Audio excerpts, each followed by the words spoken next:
ആദ്യം ഒരു ഗ്ലാസ് വെള്ളം എടുത്ത് ഇതിലേക്ക് ഒഴിക്കാം.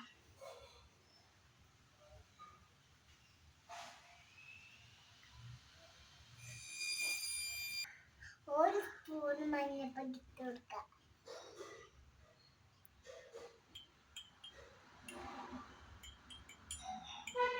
ഇതിലോട്ട് സോപ്പൊടി ഇട്ട് കൊടുക്കാം.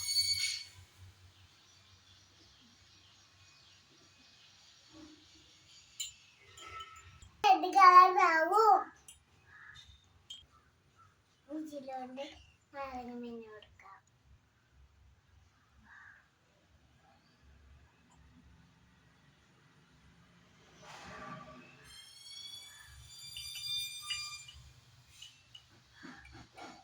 യെല്ലോ കളറായില്ലേ? ഇത് ഇഷ്ടപ്പെട്ടല്ലേ?